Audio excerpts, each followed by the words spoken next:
A história de hoje é sobre um envenenamento que aconteceu em Seattle e é impressionante o que as pessoas fazem para conseguir dinheiro.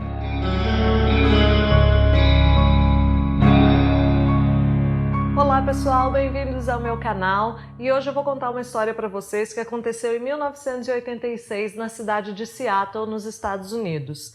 No dia 11 de junho de 86, a Sue Snow acordou por volta das 6 horas da manhã e ela estava se arrumando para ir trabalhar. A sua filha também foi tomar um banho para poder se preparar para ir para a escola. Quando a filha saiu do banho, ela encontrou a mãe inconsciente caída no chão. A Sue e as suas duas filhas moravam em Seattle e ela trabalhava como gerente de um banco. E ela estava recém-casada, havia 6 meses que ela tinha se casado novamente. Ela tinha 40 anos e foi levada rapidamente para o hospital, mas infelizmente ela não resistiu e morreu rapidamente, apesar dela não apresentar nenhum problema de saúde. Na sala de autópsia, a médica legista descobriu uma pista que poderia resolver o mistério da morte da Sue.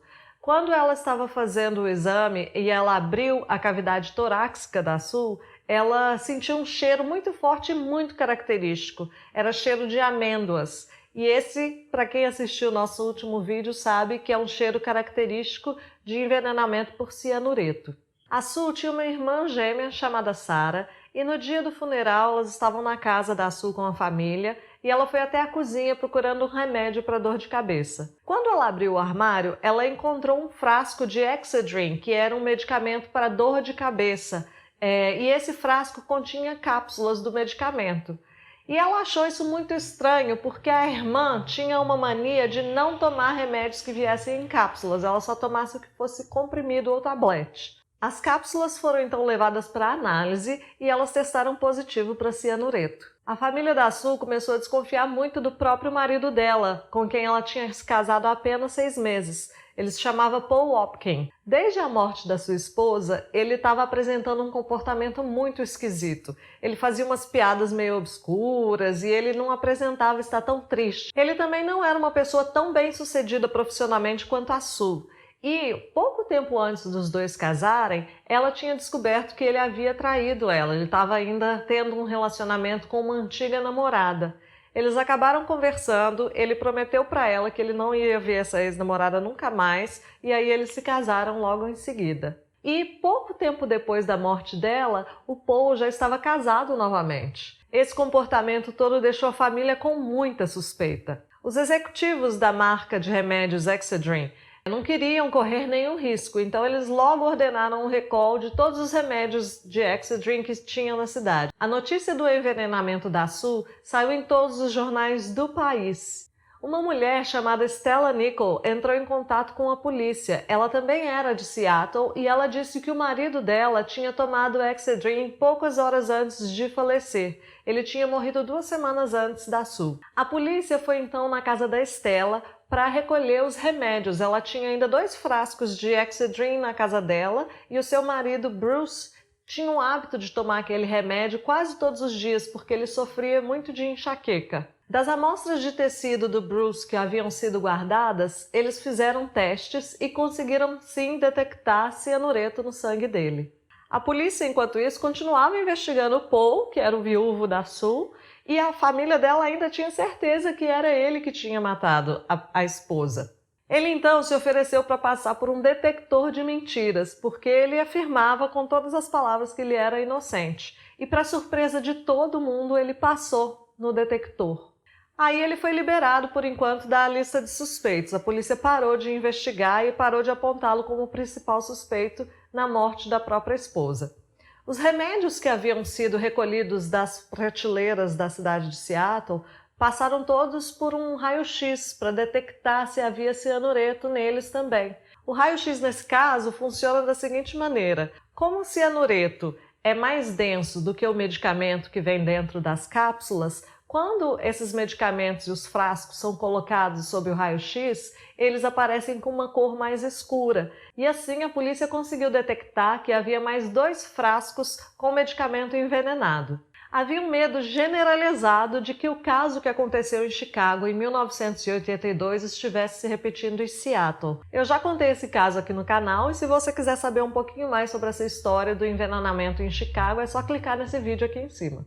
As análises que foram feitas dos medicamentos que estavam envenenados detectaram alguns cristais verdes bem pequenininhos misturados junto com o cianureto e com o medicamento. A polícia fez testes para detectar o que eram aqueles cristais. E eles mostraram que esses cristais eram formados por 4 substâncias, e 2 dessas substâncias eram comuns na composição de tabletes que eram usados para matar algas em aquários. O FBI já estava envolvido nessa investigação, porque quando acontece casos de envenenamento e alteração de produtos, o FBI é chamado. E um dos agentes visitou várias lojas em volta da sua casa que vendiam materiais para aquário, pet shops, para poder identificar que produto seria aquele. E aí, numa dessas lojas, ele identificou o produto. Esse produto era vendido em tabletes e ele tinha exatamente as 4 substâncias que foram identificadas nos testes feitos no laboratório.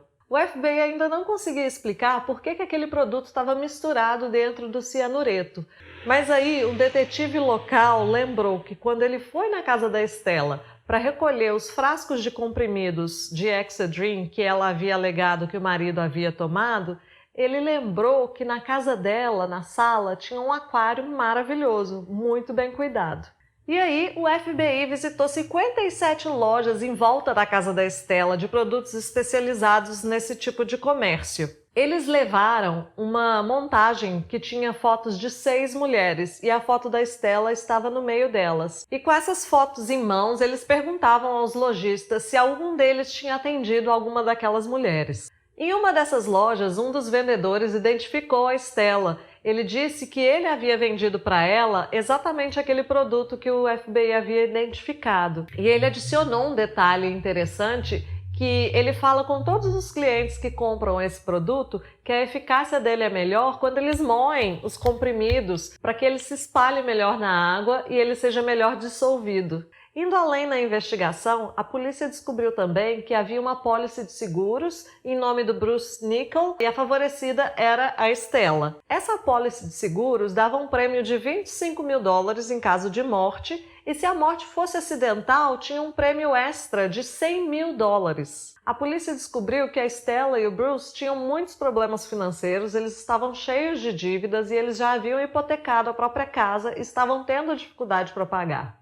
Poucos dias depois da morte do Bruce, a Stella também escreveu uma carta para os seus credores explicando que ela entendia que ela tinha uma dívida, mas que os problemas dela estavam se resolvendo, que o Bruce não estava mais na jogada e que a partir dali ela pagaria para eles $500 mensais.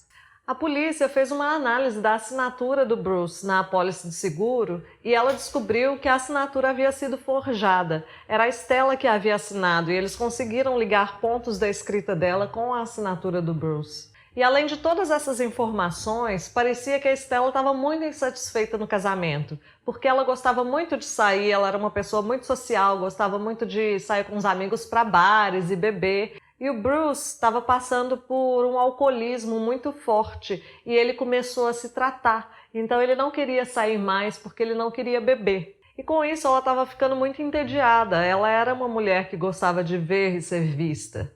A Stella tinha uma filha de 16 anos chamada Cindy. O FBI conversou com a Cindy e contou tudo o que eles tinham descoberto para ela. E aí a Cindy começou a chorar muito e ela disse que a mãe havia matado o Bruce. Ela havia confessado para a filha isso. E outra coisa que a Cindy falou para a polícia é que a mãe havia ido à biblioteca para pesquisar sobre envenenamento.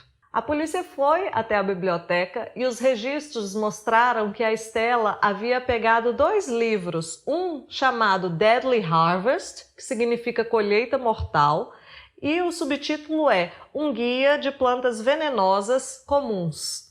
E as impressões digitais da Stella foram encontradas justamente no capítulo que fala sobre o cianureto. A polícia agora já tinha provas circunstanciais suficientes para prender a Stella. E aí eles entenderam por que ela havia matado também a Sue, uma pessoa que ela nem conhecia. Em 1986, a Stella estava cansada do seu casamento e cansada de passar por tantos problemas financeiros.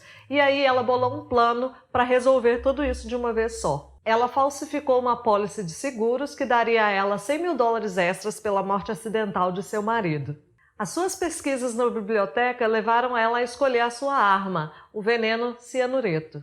Ela comprou o cianureto e moeu ele no mesmo moedor que ela havia utilizado para moer as pastilhas de substância algicida. Após adulterar as cápsulas de medicamento, ela colocou os frascos do lado da cabeceira do seu marido porque ela sabia que ele costumava tomar aquele remédio todos os dias. Mas o que ela não contava é que a morte do seu marido foi considerada parada respiratória, um erro que deixou a Stella sem o dinheiro que ela tanto precisava. Ela precisava de uma desculpa para que as amostras de sangue de seu marido fossem novamente testadas e que fosse descoberto que ele havia sido envenenado.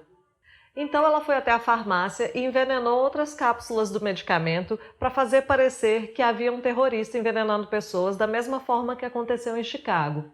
Um dos frascos que ela havia adulterado foi comprado pela família de Sue. E quando ela viu no noticiário a causa da morte da Sue, ela viu a chance perfeita de reabrir o caso de seu marido. A Stella foi presa e o seu julgamento durou 4 semanas. A sua própria filha Cindy testemunhou contra a mãe. Ela foi condenada por 2 acusações de assassinato e pegou 90 anos de prisão, com a possibilidade de condicional depois de 30 anos. Então é isso, gente. Essa é a história da Stella e de como ela matou seu próprio marido e uma pessoa que ela desconhecia para ganhar um prêmio de uma apólice de seguros. Eu espero que vocês tenham gostado dessa história. Vou te pedir para se inscrever aqui no canal. Clica no sininho também para você receber notificações toda vez que lançar um novo vídeo. E já me segue também nas redes sociais. Deixa seu like se você gostou desse vídeo, que vai me ajudar bastante também. Eu te vejo na próxima semana. Tchau!